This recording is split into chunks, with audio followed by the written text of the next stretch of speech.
Bom, então, como eu falei com vocês, vou tratar também, tô dando um bônus aí, hein? Um videozinho a mais. Sobre alguns pontos específicos do próximo alvo de vocês, salvo engano, alvo de sexta-feira. Primeiro deles, aliás, os dois primeiros, tá? Desistência voluntária e arrependimento eficaz. Nós vamos ver os dois juntos porque eles são bem parecidos. Desistência voluntária vai acontecer quando essa tese?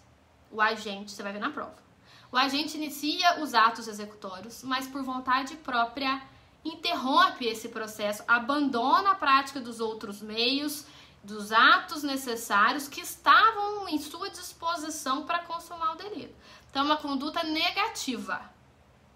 Lembre-se também que um terceiro pode influenciar, pode pedir, tá? Mas não pode ter havido uma coação, mas pedir pode.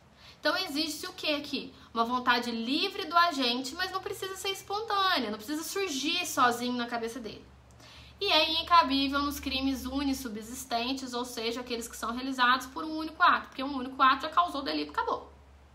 Arrependimento eficaz é diferente, é também chamado de resipsência, tá?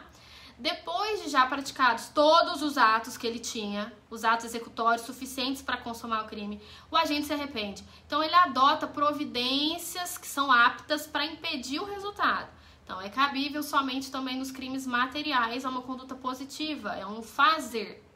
Vamos entender isso. Ambos os casos são causa de exclusão da tipicidade, exclui o próprio tipo penal. Vamos lá. Para os dois, eu tenho que ter requisitos: voluntariedade, vontade livre, diferente de espontaneidade. Espontaneidade não é requisito.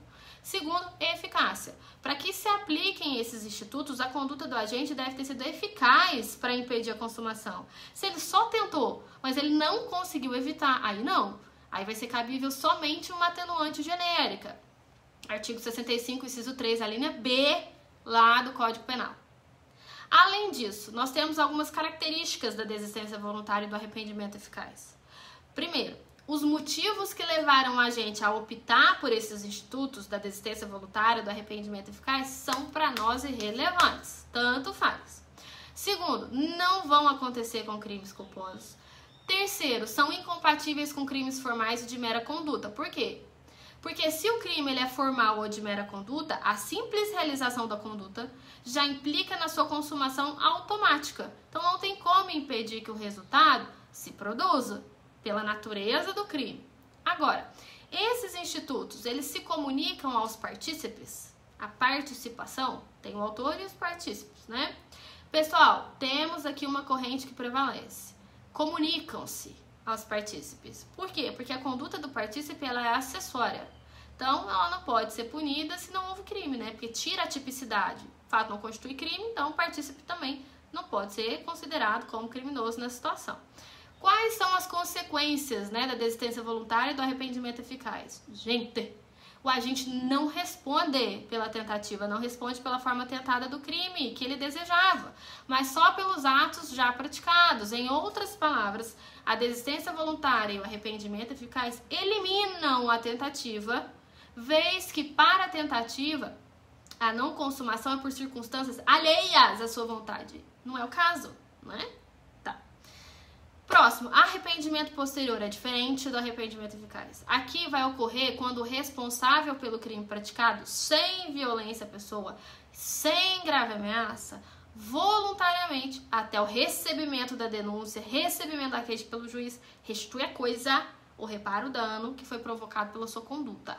Aqui nós temos uma causa pessoal e obrigatória de diminuição de pena. Requisitos: natureza do crime. Então, o crime ele tem que ter sido praticado sem violência ou grave ameaça à pessoa.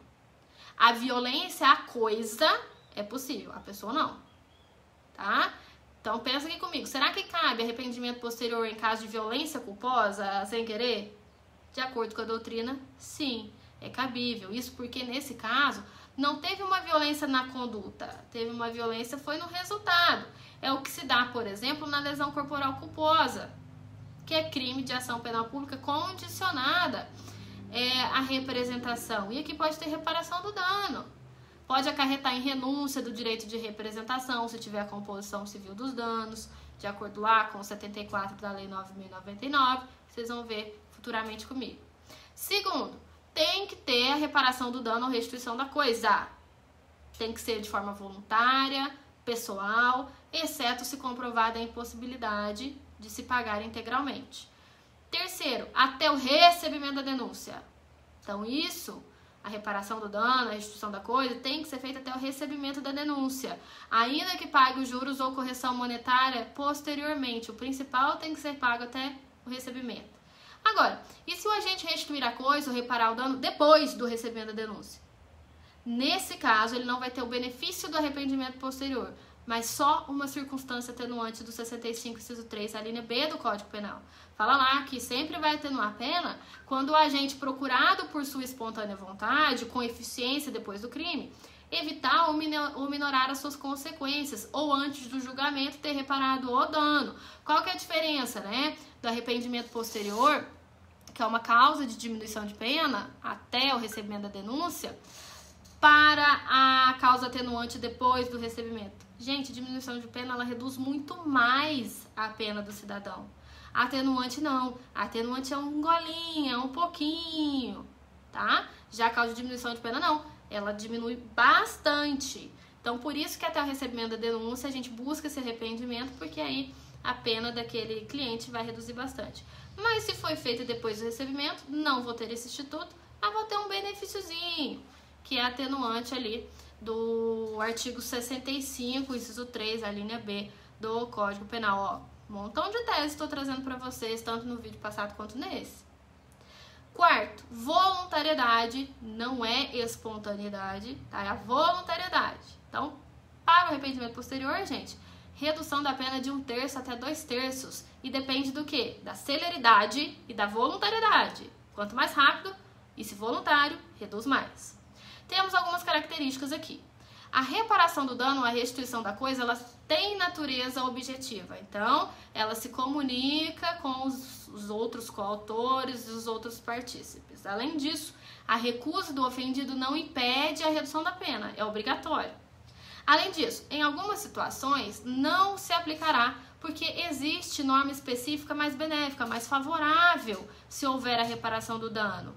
Exemplo, extinção de punibilidade na apropriação indébita, nos crimes ali de menor potencial ofensivo, peculato culposo, isso tá até no material, tá? Beleza, fechou isso. Próxima tese importantíssima para a prova, crime possível, artigo 17 do Código de Processo Penal. Quando que vai acontecer? Verifica-se quando jamais vai ocorrer a consumação, seja pela ineficácia absoluta do meio, seja por absoluta impropriedade do objeto. É chamada também de tentativa inidônea, tentativa inadequada, tentativa impossível, também chamada de quase crime. É uma causa de exclusão da tipicidade, torna o fato atípico, o fato não constitui crime. Espécies de crime possível. Primeiro, por ineficácia absoluta do meio da execução. Meio de execução é incapaz de produzir o resultado. Então, a idoneidade deve ser analisada no caso concreto. Exemplo, a arma de fogo que está desmuniciada. Segundo, impropriedade absoluta do objeto. O objeto material é impróprio quando inexiste antes do início da execução do crime. Exemplo, a arma ela é ok, o meio está funcionando, está municiada, mas a pessoa já está morta. Se a pessoa já está morta, não tem como matar ela de novo, tá entendendo? Então a justificativa é diferente. A arma que está com problema, a arma que está desmuniciada, ela é o quê? Ela é ineficaz. Então tem uma ineficácia absoluta do meio para se executar. É incapaz de produzir o resultado. A impropriedade absoluta do objeto é o objeto material que eu quero atingir. Então, se a pessoa já está morta, quer dizer que o objeto material ele tem próprio impropriedade absoluta do objeto. Não é o objeto coisa. Não confundam, tá?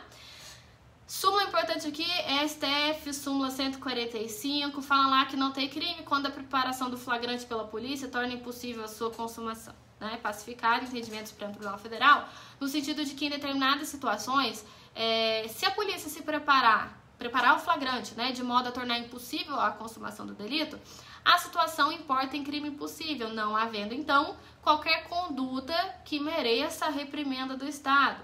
Fato atípico, fato não constitui crime. Cuidado, falo de novo.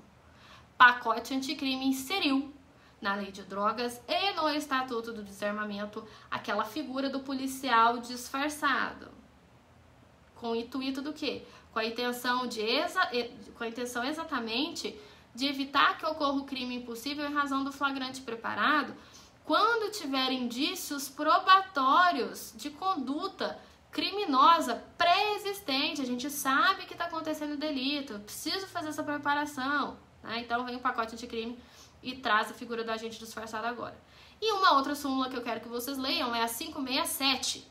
Fala assim, ó: o sistema de vigilância realizado por monitoramento eletrônico ou por segurança, né, no interior do estabelecimento comercial, por si só, não torna impossível a configuração do crime de furto, tá?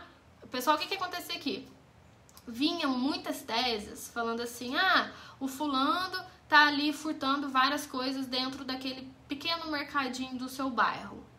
Malocou tudo aqui dentro, do bolso e tal, tentou sair. Na saída dele, tinha o segurança que viu, e o segurança revistou.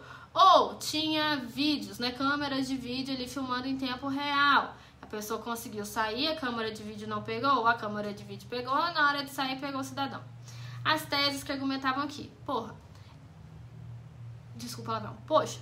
é crime impossível, é fato atípico. Por quê? Porque já existia um sistema de vigilância prévio, as pessoas já estavam vendo que ele estava tentando ali fazer um furto e não ia conseguir, porque temos esse sistema de vigilância ou temos o segurança em pessoa ali na saída.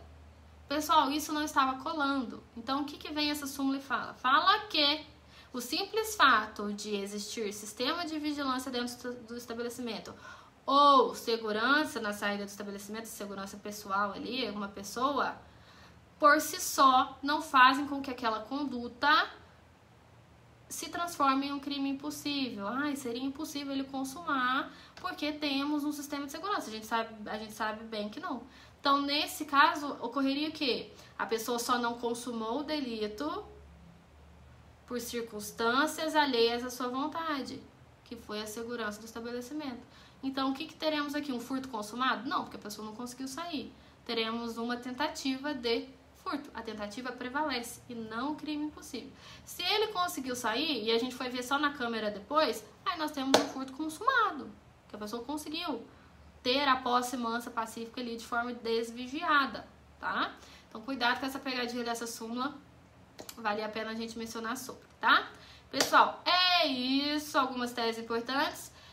Vale a pena, né, relembrar vocês, eu peço, né, que deem uma lida novamente nas matérias de teoria do crime, em especial nexo de causalidade, que a gente fala ali das causas supervenientes relativamente, absolutamente independentes, pré-existentes e assim sucessivamente.